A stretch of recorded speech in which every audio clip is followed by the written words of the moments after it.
오늘은 이제 야고보서 3장을 전체를 개관합니다. 그동안에 우리가 야고보서를 다 이렇게 5장까지 마치고 나서 다시 한번 이제 전체를 살펴보는 그런 시간을 우리가 갖고 있습니다.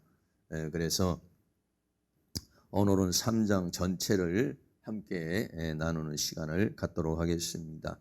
오늘 말씀은 야고보서 3장은 전반부에서는 말에 대한 이야기가 나오고 그 다음에 후반부에서는 지혜에 대한 말이 나와요. 사람이 살아가는 데 있어서 너무나도 중요한 게 뭐냐면 말입니다. 말이라고 하는 것은 그 말을 들으면은 그 사람이 어떤 성격의 사람이구나, 그 사람의 믿음의 수준이 어느 정도구나, 또 지적인 수준이 어느 정도구나, 삶적인 수준이 어느 정도라는 것을 말을 통해서 우리는 감지할 수가 있어요. 그리고 또 이 말이라는 것을 통해서 관계를 맺어가고, 그리고 또 이 말을 잘 하는 사람들은 참 좋은 관계를 맺고 아주 또 다른 사람을 설득을 시키고 또 이해를 시키어서 아주 좋은 그런 삶을 살아가게 되는 모습을 보게 됩니다. 그리고요, 사람이 지혜로운 사람이 있어요. 똑같은 말도 참 말을 잘하는 사람이 있고 말을 너무 멋없이 하는 사람이 있고, 또 어떤 사람은 지혜로워요. 어떤 행동을 하면은 일이 터져도 그렇고 어떤 문제를 해결해 나가는 걸 보면은 참 지혜롭다. 지혜로운 사람을 보면은요, 참 부럽기도 하고 칭찬해 주고 싶고 그리고 또 같이 하고 싶어요. 그런데 이 말을 해도 부정적으로 말을 하고, 사람이 그 말을 들으면 기분이 상하고, 또 그 말을 아주 지루하게 하는 그런 사람들이 있어요. 그런 사람들은 말을 섞고 싶지 않은 그런 마음이 있는 것을 우리가 생각할 수 있어요. 그렇기 때문에 또 어떤 일을 하면 지혜롭지 못하게 행동하는 사람이 있어요. 보통 이렇게 참 지혜롭게 행동을 해야 되는데, 특별히 우리 예수 믿는 사람은 아주 덕을 세워야 되잖아요. 그래서 믿음의 덕을 세우는데 이 말이라고 하는 것이 믿음의 덕을 세우기도 하고 믿음의 덕을 세우지도 못하게 하고, 또 지혜로운 사람은 덕을 세우지만은 지혜롭지 못한 사람은 덕을 세우는 것이 아니라 오히려 다른 사람에게 상처를 주거나 관계를 깨뜨리는 그런 역사를 이루게 돼요. 그렇기 때문에 이 말과 지혜라고 하는 것은 우리의 삶에 있어서 매우 중요한 것이라는 것입니다. 그래서 우리가 또 본문의 말씀을 함께 잘 살펴보게 되는데, 특별히 첫 번째는 말이 있어요. 그래서 말은요, 단물을 내는 사람이 있고 쓴물을 내는 사람이 있다. 그래서 생명을 내는 사람이 있고 독을 내는 사람이 있어요. 그래서 그 입에서 나오는 말을 들으면은 단물이 돼서 달달하게 이렇게 해주는 사람이 있고, 어떤 사람은 쓰게 고통스럽게 하는 사람이 있어요. 그래서 이 말이라는 것이 그렇게 중요한 건데, 첫째는 많이 선생되지 말라 이렇게 말했어요.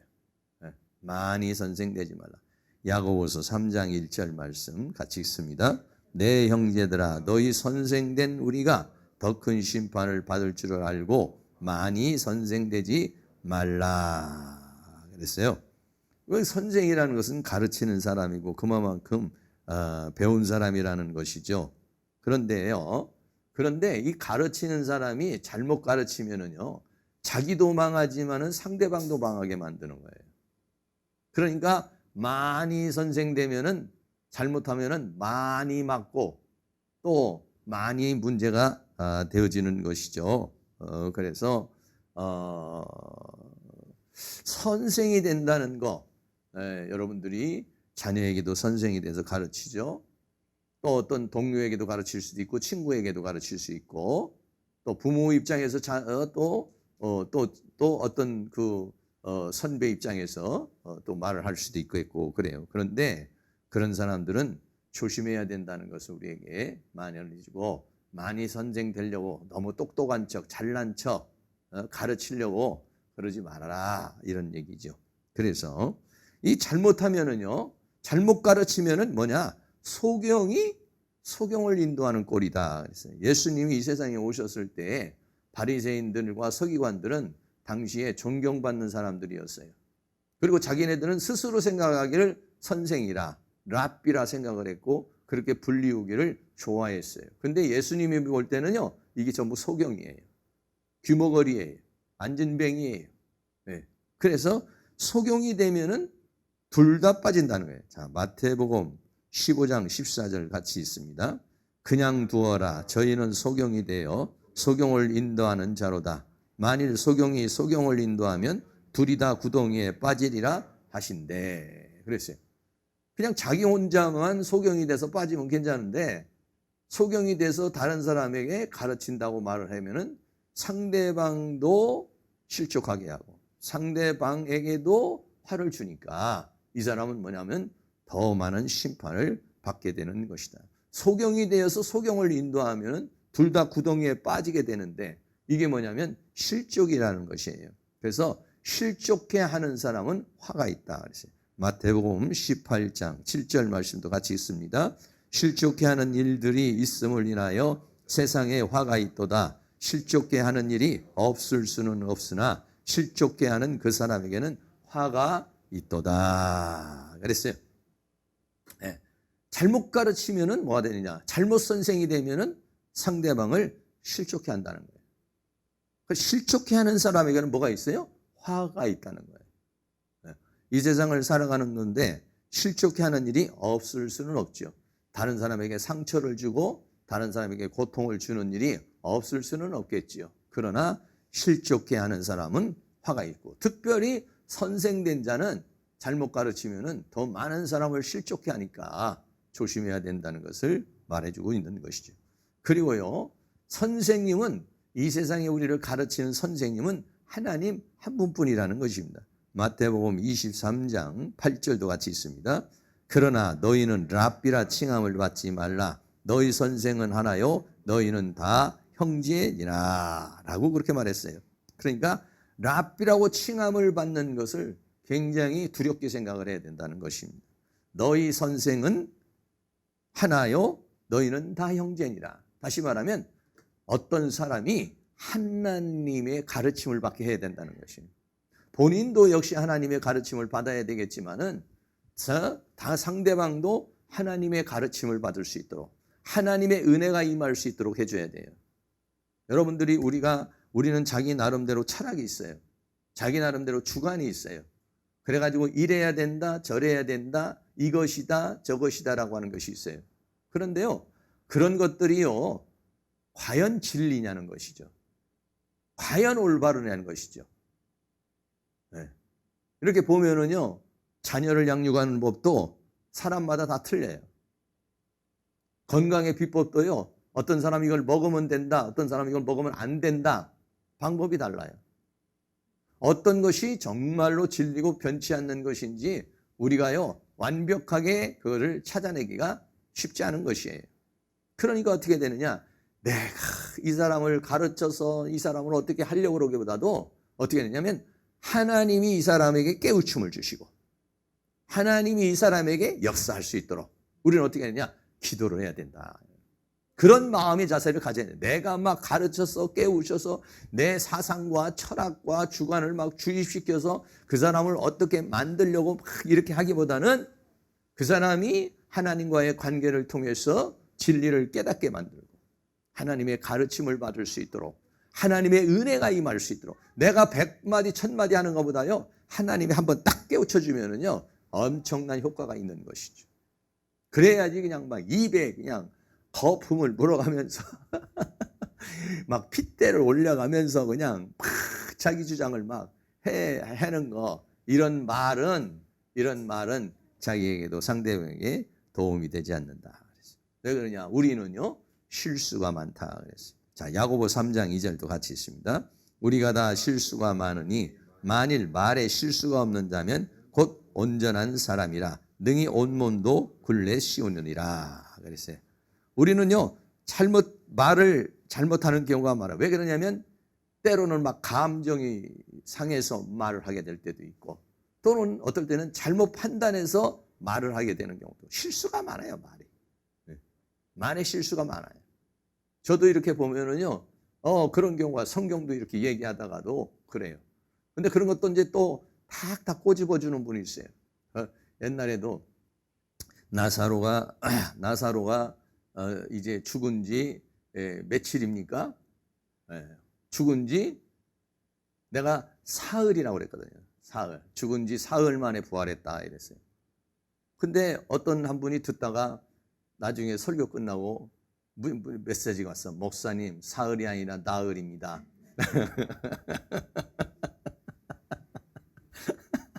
그래서 감사했죠. 그거는 이제 이거 내가 잘못 말했구나. 우리는 보통 하루 이틀 사흘로 생각을 많이 했단 말이에요. 사흘이 아니라 나흘이라고요. 실수하는 거예요. 그런데 아주 그냥 아주 자신 있게 사흘이라고 그래요. 사흘 만에 일어나셔서 막 이러거든요. 나중에 보니까 나흘이야. 한 가지 예를 들었지만은 그런 경우가 많이 있어요. 많이 있어요. 나는 그렇게 틀리려고 말을 하지 않았는데 잘못 말하는 경우가 있어요. 나중에 이제 사모님이 지적을 해주죠.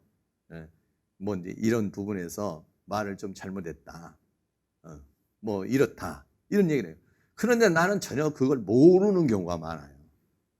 나는 말을 했다고 하면서 하는 거예요. 여러분 경험을 다 해보셨겠지만은 문자를 우리가 보내잖아요. 그래가지고 집사님 안녕하세요 이렇게 보냈어요. 그 자기는 집사님 안녕하세요 했는데 점을 잘못 써가지고 잡사님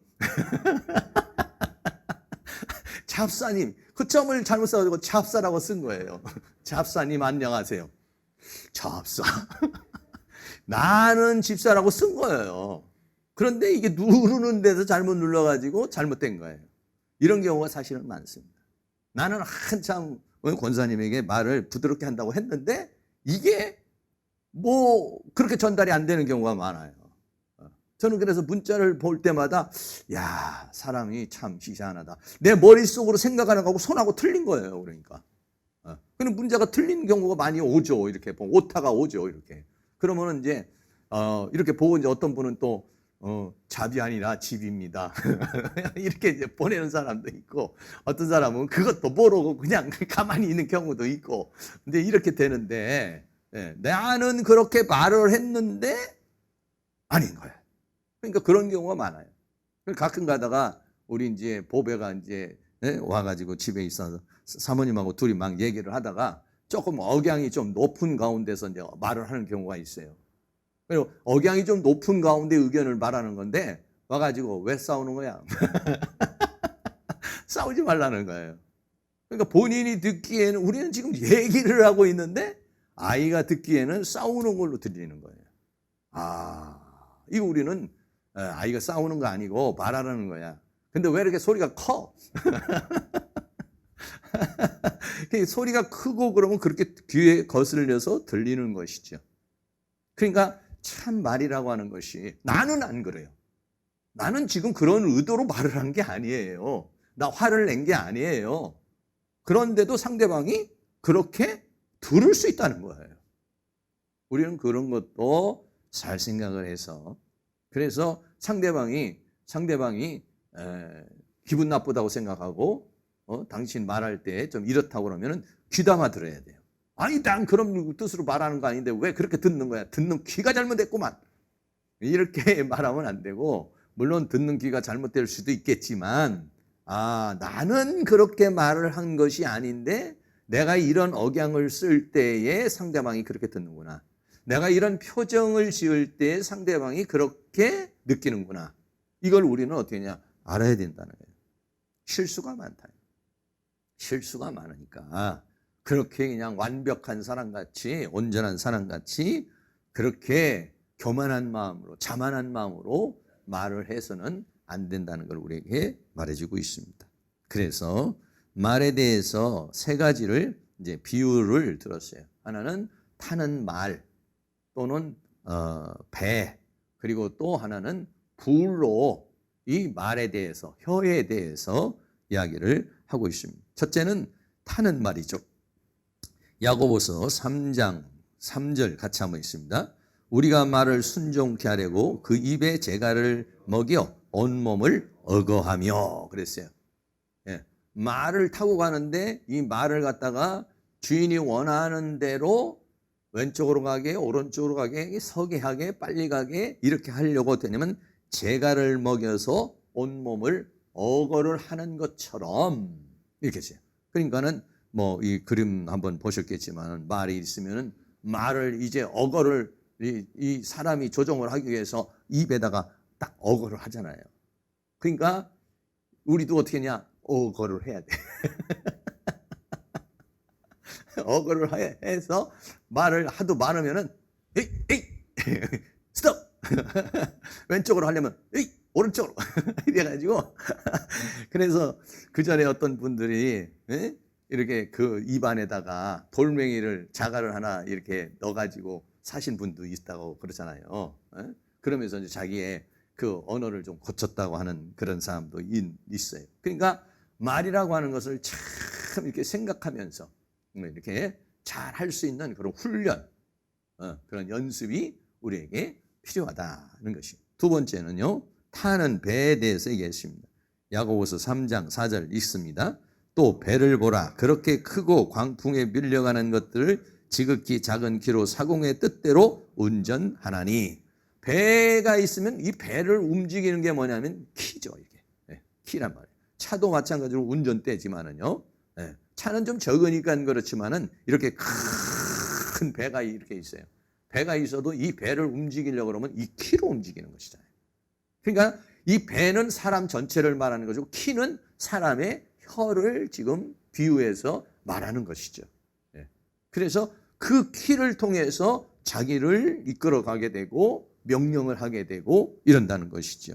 그러니까 그 권세가 있다는 얘기죠. 혀에는 아주 적지만은 온 몸을 방향을 끌고 갈 수 있는 그런 힘이 있으니까. 그러니까는 그러나 말 한 번 잘못해가지고 인생을 망치는 사람도 있고, 말 한 번 잘해가지고 상대방에게 호감을 주는 사람도 있고, 요즘에도 보면 정치인들이 보면 말 한마디 못해가지고 아주 잘못해가지고 곤혹스러워하는 분들도 계시고, 어떤 분은 말 한 번 잘해가지고 인기가 올라가는 사람도 있고 이래요. 근데 본인은 그런 의도가 아니고 그냥 이렇게 한 거예요. 근데 상대방이 들을 때 너무 불쾌한 얘기고 그렇게 말을 해서는 안 되는 그런 부분들이 있다는 것을 우리에게 말해주고 있습니다. 또 하나는 태우는 불로 말했습니다. 야고보서 3장 5절 같이 있습니다. 이와 같이 혀도 작은 지체로 돼 큰 것을 자랑하노라. 보라 어떻게 작은 불이 어떻게 많은 나무를 태우는가. 여러분 우리가 보면은 가끔 가다가 막 엄청난 산불이 일어나가지고 뭐 3일 동안도 산을 태우고 뭐 이틀 동안도 태우고 그러잖아요. 여러분 이렇게 큰 불이 나는데 이 불이 먼저 처음부터 일어나요? 아니요. 처음에는 뭐 담배꽁초 하나, 성냥개비 하나, 아니면 뭐 부딪혀가지고 일어나는 약 조그만한 불씨란 말이에요. 근데 이 불씨가 산 전체를 태우는 거예요. 그런 것처럼 말로 인해서 잘못하면 자기 인생을 다 태워버린다는 것이에요. 자기 인생을 다 망쳐버린다는 것을 말해주고 있는 것이에요. 그러니까 하나님 앞에 우리가 기도해야 될 제목 중에 하나는 뭐냐면 하나님 내가 생명의 언어를 말할 수 있게 해주시고 다른 사람에게 상처받는 말을 하지 않게 해주시고 부드러운 말, 따뜻한 말, 온유한 말, 달콤한 말 이런 말을 할 수 있도록 하나님께서 내 입을 주장하여 주시옵소서. 이렇게 기도를 많이 해야 돼요. 그런데 이 말이라는 것이 그 사람의 기질에 따라서 나오는 거거든요. 기질에 따라서 나오고 또 이제 자라면서 부모님들이 이제 어떤 언어를 했느냐에 따라서 또 비슷하게 그걸 닮아요. 집에서 큰 소리 막 치는 사람은 큰 소리를 치는 사람이에요. 부드럽게 얘기하는 사람은 또 부드럽게 얘기를 해요. 영향을 받죠. 자기도 모르는데 습관화가 돼버리는 거예요. 자기도 모르는 사이 그렇게 돼버린 거예요. 그러니까 어떻게 되느냐. 이 말이 내 인생을 다 불태워버릴 수 있는, 내 인격을 다 불태워버리고 내 삶을 망쳐버릴 수도 있으니까 그러니까 이 말을 참 조심 있게 해야 된다는 것을 말해주고 있어요. 그래서 이 혀는 불의의 세계라 그랬어요. 야고보서 3장 6절도 있습니다. 혀는 곧 불의의 세계라.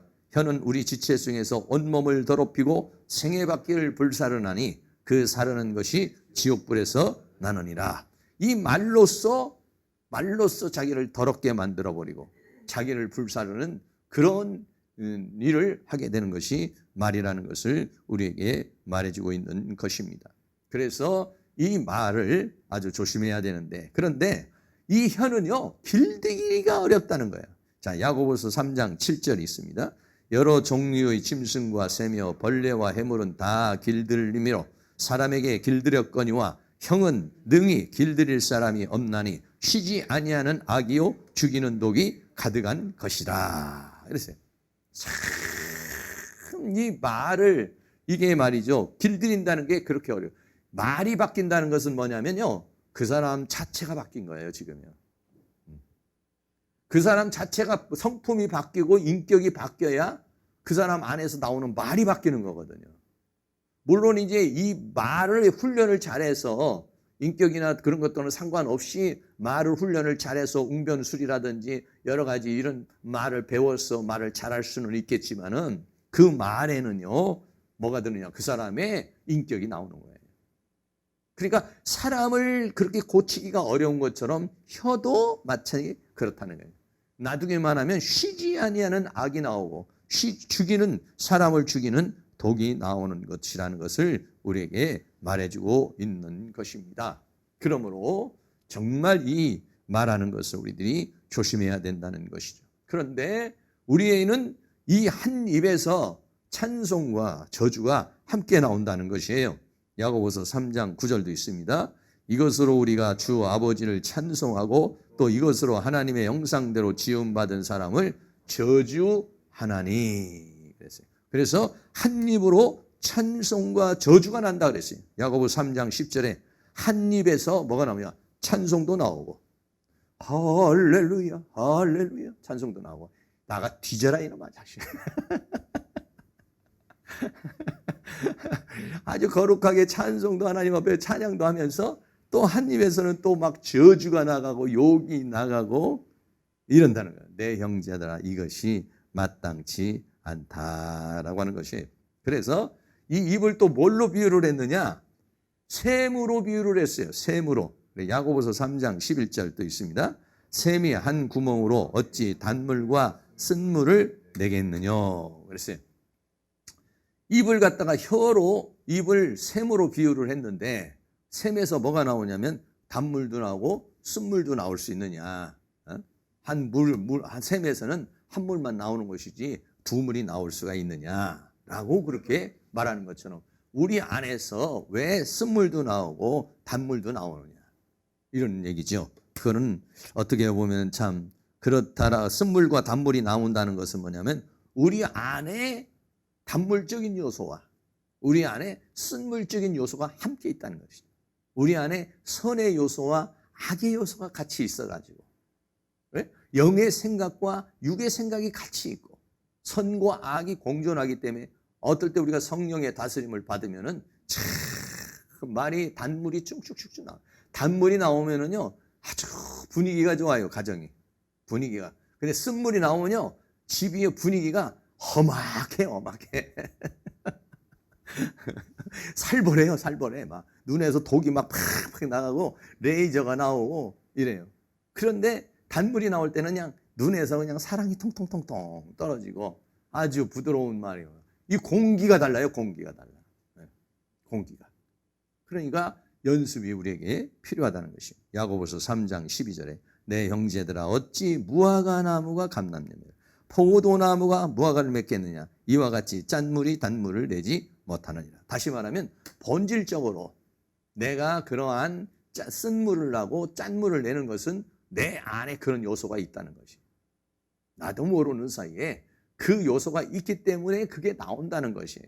그러니까 어떻게 하냐, 혀를 바꾸고 말을 바꾸려면은 근본적으로는 내 자신이 변화가 되어야 돼요.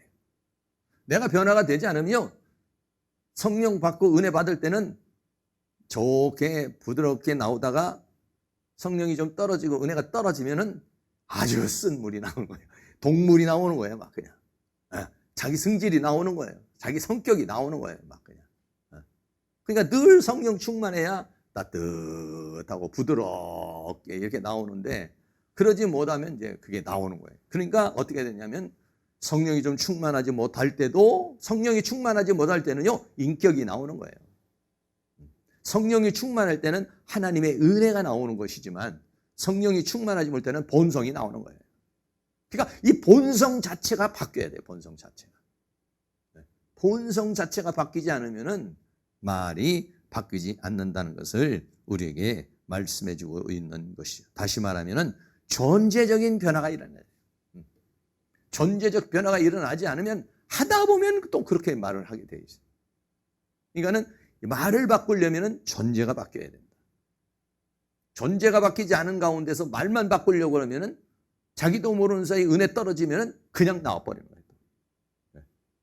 그래서 자기 자신의 그래서 이 말을 하고 단문을 내놓으려고 그러면은 그러한 사람이 되어야 된다는 것을 우리에게 말해주고 있는 것이죠. 물론 우리가 존재적 변화가 일어나지 않았을지라도 말의 훈련을 잘 해서 그래서 다른 사람에게 어떤 그 희망을 주고 다른 사람에게 용기를 주고 다른 사람에게 은혜를 끼치는 그래서 이 생명의 언어를 할 수 있는 생명의 언어를 할 수 있는 그러한 역사가 있기를 주의 이름으로 축원합니다. 두 번째는요, 말과 함께 뭐가 있어야 되냐? 지혜가 있어야 된다. 지혜가. 야고보서 3장 13절 있습니다. 너희 중에 지혜와 총명이 있는 자가 누구뇨? 그는 선행으로 말미암아 지혜의 온유함으로 그 행함을 보일지니라. 지혜와 총명 좀 비슷한 것인데요. 지혜의 총명이 어떤 지적인 것이라면 지혜는 좀 그 지적인 것을 넘어서는 것을 가리켜서 말하고 있는 것이죠. 그렇습니다. 그래서 참 지혜로운 사람을 보면은요, 참 멋있어 보이고 아름답게 보여요. 똑같은 것이라도, 똑같은 상황이라도 지혜롭게 이렇게 하는 사람이 있어요. 근데 똑같은 상황이라도 아주 아둔하게 그것을 처리해 나가는 그런 모습을 보게 되는 것이죠. 그런데 이 지혜에는요, 두 가지가 있다는 거야. 하나는 땅의 지혜가 있고, 하나는 무슨 지혜가 있냐? 하늘의 지혜가 있다는 것이에요. 근데 우리가 예수를 믿기 전에는 땅의 지혜로 사는 것이죠. 그런데 예수 믿은 다음부터는 무슨 지혜로냐? 하늘의 지혜, 성령의 지혜, 하나님이 주시는 지혜, 이 지혜로 우리가 이제 삶을 살아가는데 이 땅의 지혜에 대해서 야고보서 3장 14절도 있습니다. 그러나 너희 마음속에 독한 시기와 다툼이 있으면 자랑하지 말라. 진리를 거스려 거짓하지 말라. 그랬어요. 독한 시기와 다툼. 이건 뭡니까? 시기에서 다른 사람이 어떤 잘 되는 것을 시기하는 것이고 그리고 어떤 논쟁에서 싸우는 거예요. 그리고 또 나름대로 어떤 것을 이루기 위해서 거짓하는 거예요. 그런데 이런 것들이 뭐냐면요. 이 세상에서는 지혜라는 거예요. 지혜라는 거예요. 그러니까 이 세상 지혜는요. 그 안에 뭐가 있냐면 시기와 다툼과 거짓이 있다는 것을 우리에게 말씀해 주고 있는 것이에요. 보통 세상 사람들은 그렇게 살아가는 거예요. 그런 지혜로 살아가요. 그러니까 여러분들도 알다시피 우리가 정치하시는 분들이나 뭐 이렇게 얘기해서 뭐 도대체가 누구 말이 맞는지를 모르겠어요. 알 수가 없어. 절대로 난 그런 일이 없습니다. 근데 이제 증거가 딱 나오면 국민 여러분 죄송합니다. 그러기 전에는요 절대로 그걸 밝히잖아요. 그러니까 이게 지금 쇼를 하는 것인지 진실을 말하는 것인지 도대체가 얼마나 이 참 분별하기가 어려워요. 나는 그래서 예수 믿는 사람은 정치하는 거 진짜 어려울 것이라고 해요. 왜? 권모술수가 없이는요 이 말이죠 이 정치를 하기가 어려워요.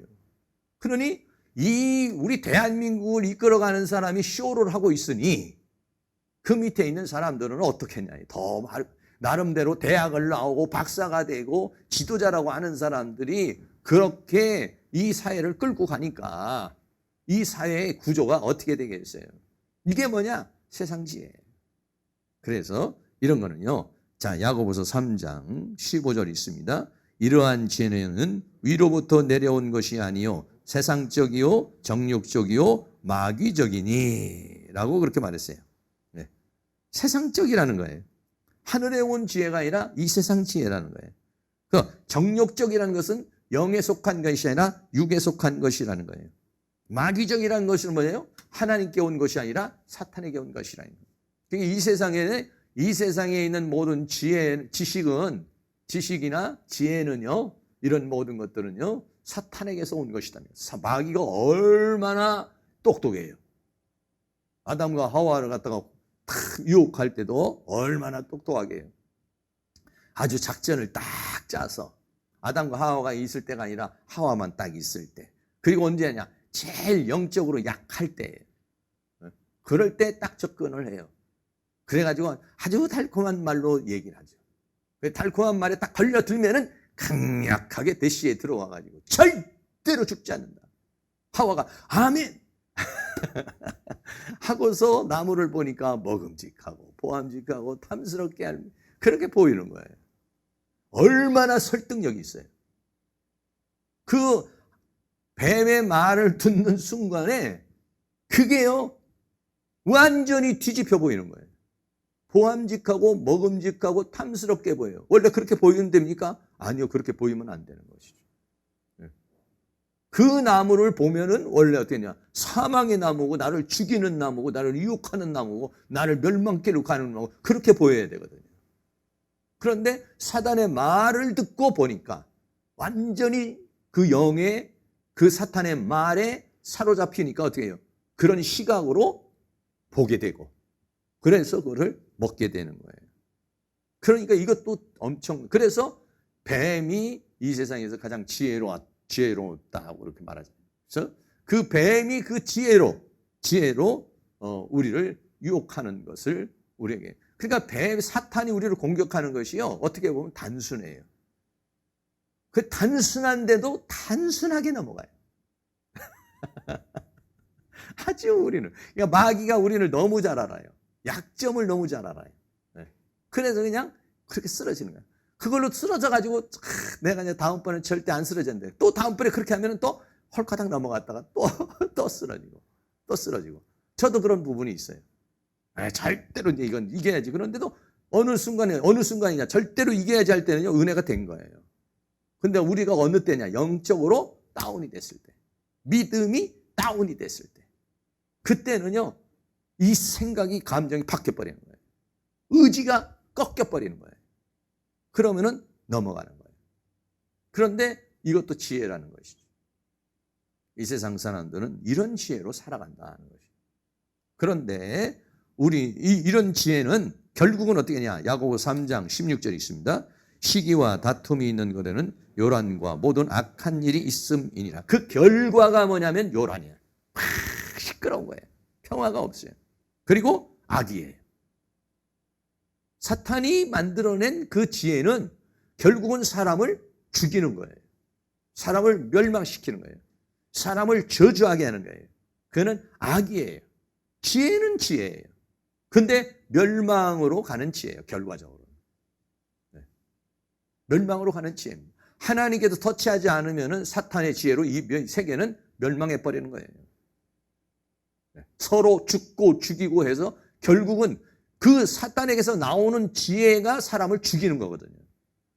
사탄에게서 나오는 지혜가 악이거든요. 그래서 요란함과 악한 일이 있다는 것을 우리에게 말해주는 결과가 멸망이에요. 결과가 악이에요. 아주 지혜롭고 자기 나름대로 뭔가 지혜롭게 총명스럽게 뭔가 일을 처리해서 이익을 보고 뭔가를 얻은 것 같지만은 결과는 그렇게 된다는 것이죠.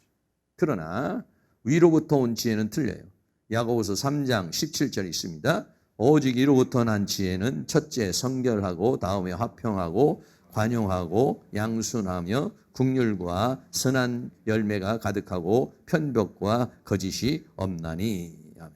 성결하다는 것은 뭐냐면 거룩하다는 거예요. 그 다음에는 화평이라는 것은 뭐냐면 서로 좋은 관계를 이룬다는 것이에요. 관용은 뭐냐면 받아들이는 것이에요. 양수는 부드러운 것이에요. 긍휼은 상대방을 불쌍히 여기는 거예요. 또 선한 열매가 많고 편벽, 한쪽으로 치우치는 것입니다. 거짓, 속이는 것을 가리켜요. 이런 것이 편벽이나 거짓이 없이 성결하고 화평하고 관용하고 양순하고 국률과 선의 열매가 가득한 것. 이게 뭐냐면은 위로부터 온 지혜예요. 근데 이 위로부터 온 지혜가 이 세상에서 통할 것 같지 않아요, 보여요. 예. 야, 그렇게 살아가지고 세상에서 어떻게 뭐 살겠냐? 그렇게 해가지고 뭐 되겠냐? 이렇게 생각을 해요. 그렇기 때문에 현실이라는 세계 속에서, 세상이라는 세계 속에서 세상의 지혜로 자꾸 행동하려고 그러죠. 그런데요, 안 돼요. 저도 목회를 처음 하면서 여러 가지로 세상적인 지혜로, 나름대로 일반 상식적인 지혜로 목회를 해보려고 애를 썼는데 하는 족족 다 깨져버려요. 안 돼요. 네. 안 되게 돼 있더라고요. 다 깨져버려요. 하나님의 은혜로 돼야지, 하나님의 역사로 돼야지 내 수단과 방법으로 만들어 놓은 것은요 되는 것 같아요. 근데 결과적으로는 안 돼요. 다 망가져 버려요. 근데 그게 되는 게 문제예요. 되는 게. 내가 막 수단과 방법을 쓰는데 교회가 잘 돼. 막 수단과 방법을 쓰는데 뭐가 잘 돼. 그러면 그건 뭐냐면은요, 성령이 역사하는 것이 아니라 마귀가 역사하고 있는 거예요. 그럼 그런 사람들이 이단이 되는 거예요. 그런 사람이 교주가 되는 거예요. 그런 사람이 미혹에 빠져버리는 거예요. 안 되게 돼 있어요. 이 교회는요. 이 세상 지혜로는 안 되도록 딱 만들어져 있어요. 이게. 위로부터 난 지혜가 교회에서 안 통할 것 같은데 교회는 위로부터 난 지혜로 된다라고 하는 것이죠. 그래서 야고보 3장 18절에 화평케 하는 자들은 화평으로 심어 의의 열매를 거두느니라 라고, 화평케 하는 자는 화평을 심게 되고 결국은 의의 열매를 맺게 되는 것이다 라고 그렇게 말하고 있는 것이죠. 그래서 지혜라는 것이 얼마나 중요해요. 저는요, 늘 지혜라고 하는 것을 생각하면은 다니엘을 떠올려요. 네. 다니엘의 지혜가 얼마나 뛰어납니까? 그 다니엘이 지혜를 받아가지고 무슨 지혜입니까? 하나님으로부터 받은 지혜예요. 믿음의 정절을 지킴으로 하나님이 주신 은혜의 지혜예요.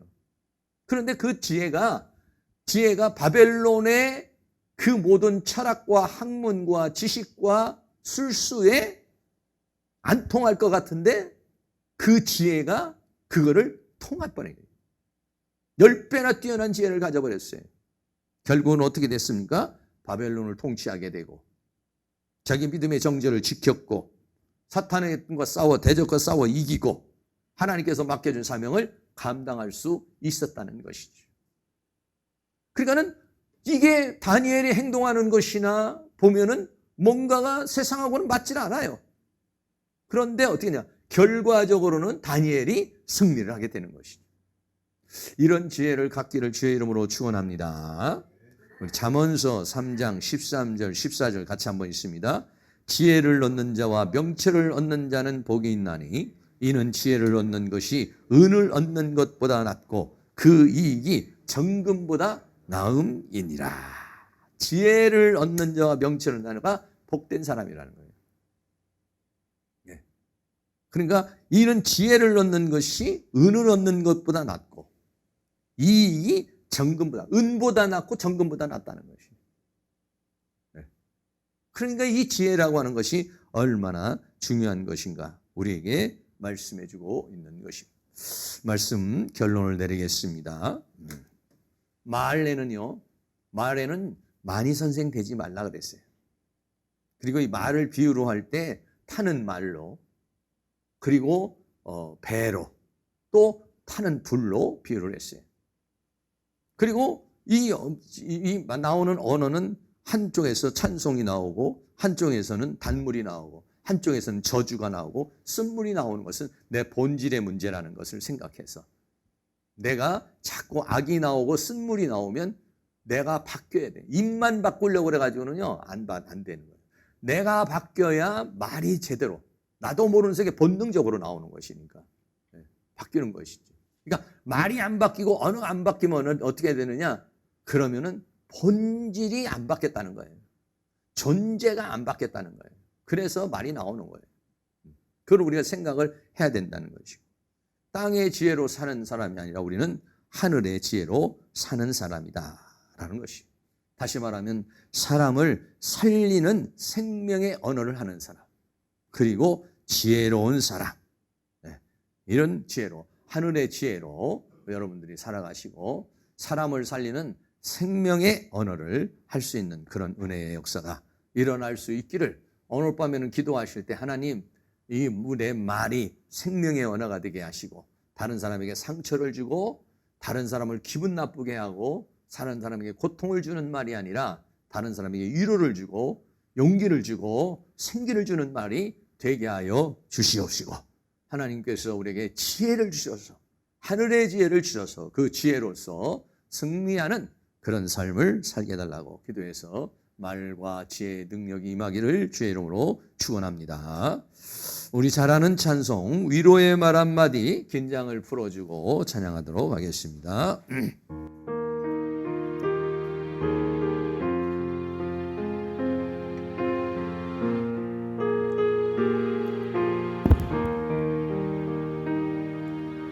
위로의 말 한마디 긴장을 풀어주고 용서의 말 한마디 치유를 가져옵니다. 겸손한 말 한마디 존귀 여김받고 교만한 말 한마디 열망을 가져옵니다. 가장 아름다운 말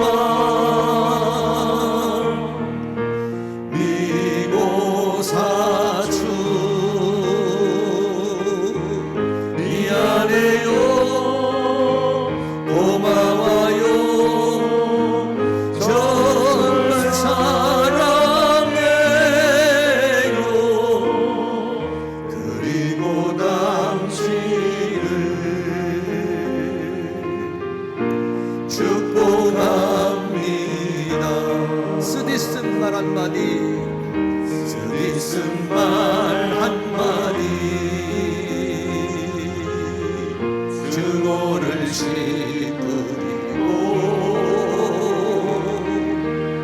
잔인한 말 한마디 영혼을 파괴합니다. 격려의 말 한마디 새 소망 심어주고 지혜의 말 한마디 인격의 향기입니다. 가장 아름다운 말 이고 사주 미안해요 고마워요 정말 사랑해요 그리고 당신을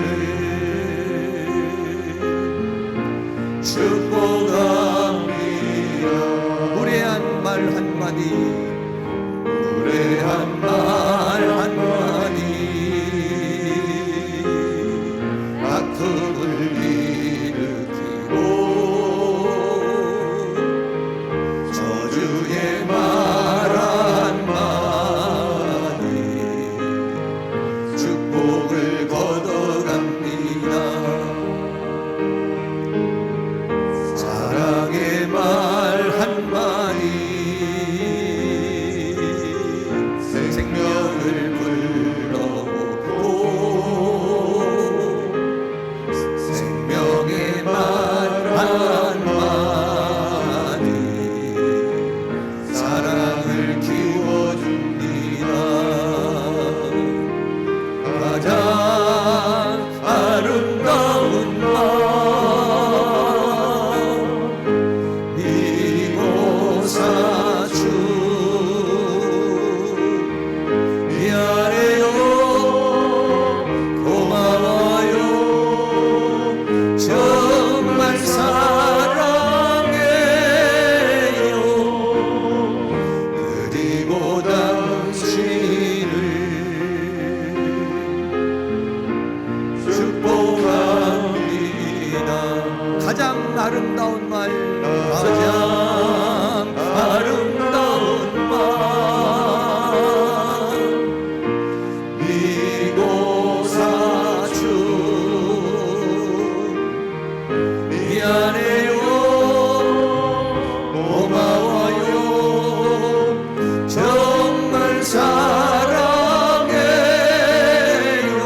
그리고 당신을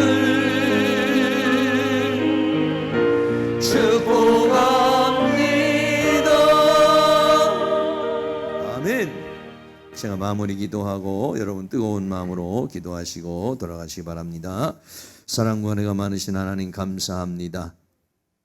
우리들이 삶을 살아가면서 수없는 말을 하는데 우리가 이 말로 사랑하는 아내에게 상처를 주고 사랑하는 남편에게 상처를 주고 살아왔습니다.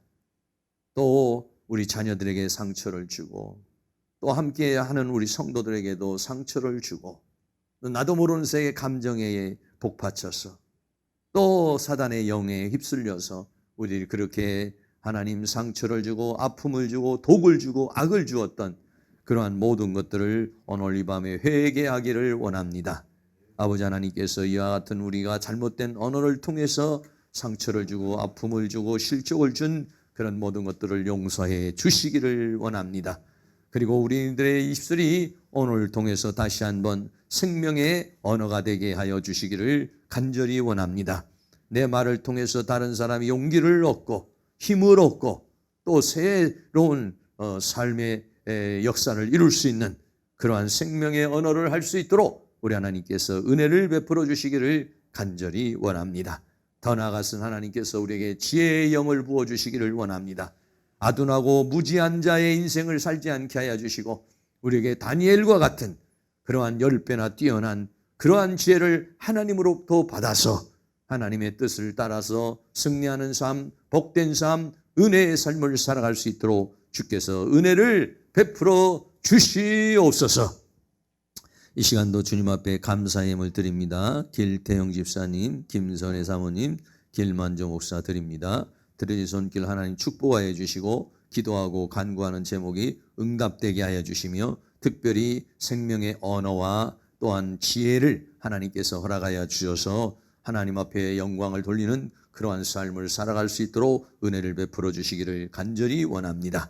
이 시간도 우리들이 합심하여 하나님 앞에 기도할 때 우리에게 기도의 힘을 주시고 기도의 영을 부어주시며 주의 성령으로 충만한 은혜의 시간이 되어줄 수 있도록 주께서 함께하여 주시옵소서. 예수 그리스도의 이름으로 기도하옵나이다. 아멘.